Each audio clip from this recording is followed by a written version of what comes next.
Des supporters enthousiastes et des caméras plus nombreuses que d'habitude. Pas de doute, à Tola-Vologe ce matin, on se préparait à un grand rendez-vous.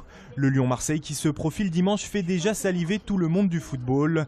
Les deux meilleures attaques de Ligue 1 vont se retrouver face à face. C'est sûr qu'il y aura des buts lors de cette rencontre parce que c'est des équipes qui jouent bien au ballon, qui jouent pas pour défendre. Imaginez un peu, l'OL c'est 12 buts inscrits lors des 3 derniers matchs à Gerland et l'OM c'est tout simplement 8 victoires d'affilée.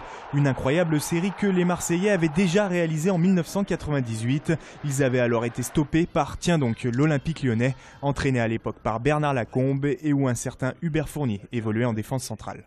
C'est vrai, ça doit nous donner en tout cas confiance dans le fait le club a été capable de le faire à cette période-là et il n'y a pas de raison qu'on ne puisse pas réitérer la même performance dans quelques jours. On va avoir très peu d'espace, on le sait, mais si on est capable de conserver le ballon, je pense qu'on peut les mettre en difficulté. Après, on verra ce qui se passera le jour J. Le jour J, c'est donc dimanche, le coup d'envoi est à 21h, Gerland sera plein à craquer. 2000 supporters marseillais sont aussi attendus pour cet Olympico qui n'a jamais aussi bien porté son nom. Ma première réaction c'était d'être surpris de voir la voiture à cet endroit-là et pas forcément de savoir si le Grand Lyon a oui ou non accordé une autorisation pour ce véhicule. Le collectif Valve monte au créneau. La raison, cette publicité de la marque Jeep où l'on voit furtivement un 4x4 rouler sur les berges du Rhône. Un espace pourtant interdit aux voitures. Sur cette autre version, on peut voir le véhicule descendre et avancer sur le bord du fleuve. Pour les cyclistes et piétons, ces images sont inacceptables.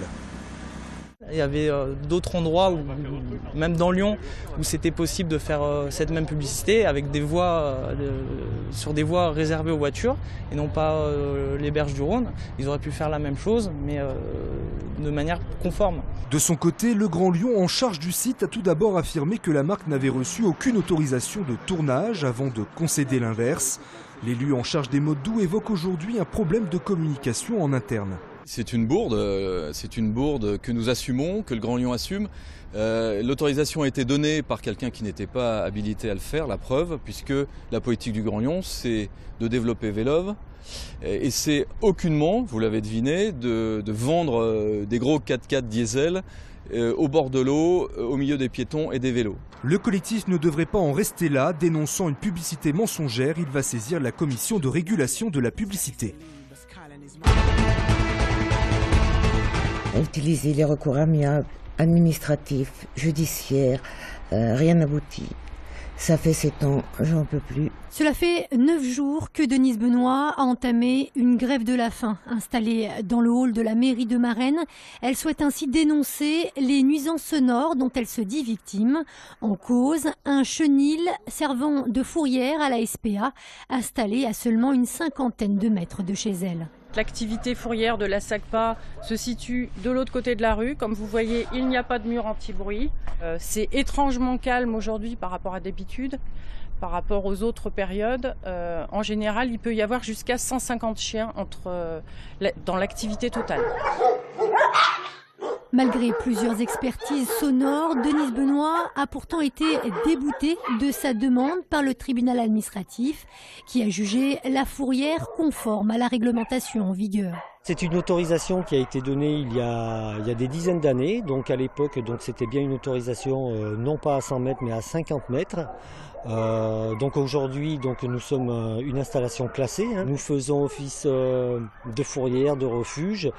Une situation qui semble donc aujourd'hui dans l'impasse. De son côté, Denise assure vouloir continuer coûte que coûte sa grève de la faim tant qu'une solution n'aura pas été trouvée. C'est l'un des grands rendez-vous du monde viticole. Le salon des vignerons indépendants a ouvert ses portes hier à la halle Tony Garnier. En France, 7000 vignerons appartiennent à ce réseau et à Lyon, 545 d'entre eux, venus de 11 régions, ont ainsi l'occasion de présenter le fruit de leur vendange. Un vigneron indépendant, c'est un vigneron qui va cultiver ses vignes, qui va récolter son raisin, qui va faire son vin, qui va le mettre en bouteille et bien souvent qui va jusqu'au bout de la démarche. C'est directement du cep de vigne au consommateur. Jusqu'à lundi, 60 000 visiteurs devraient goûter Côte-du-Rhône, Bourgogne, Bordeaux ou encore vin d'Alsace. Le tout avec modération, bien entendu. J'ai donné tout ce que j'ai, mon amour et tout mon cœur à mon homme. C'est une mistinguette plus vraie que nature. La lyonnaise Carmen Maria Vega interprète actuellement au Casino de Paris la reine des années folles dans la dernière comédie musicale d'Albert Cohen. Carmen Maria Vega qui, après 8 ans de scène et 3 albums, découvre une toute nouvelle expérience. C'est la première fois que j'allie chant, danse et comédie. Et ça fait longtemps que j'étais pas remontée sur scène pour faire aussi de la comédie. C'est ma formation initiale, mais ça fait 8 ans que je fais de la route. Mistinguette, on avait sans doute des points communs dans le caractère, mais ce qui était intéressant, c'était de ne pas en faire un personnage que autoritaire. C'est souvent ce qui est dépeint dans les documentaires, les rares choses qu'on trouve à l'INA ou les écrits. Les premières critiques autour de Mistinguette sont plutôt bonnes, le spectacle parvenant à se différencier de ses prédécesseurs type Mozart, l'Opéra Rock ou Robin des Bois. C'est très amusant de voir les gens, d'avoir le retour des gens quand on sort, parce qu'ils sont surpris, ils ne s'attendaient pas forcément à avoir ce type de spectacle qui est bien dans le théâtre, c'est du théâtre musical, et les gens sont surpris et en bien. Une tournée déjà programmée pour 2015, la comédie musicale passera par la Halle Tony Garnier le samedi 16 mai.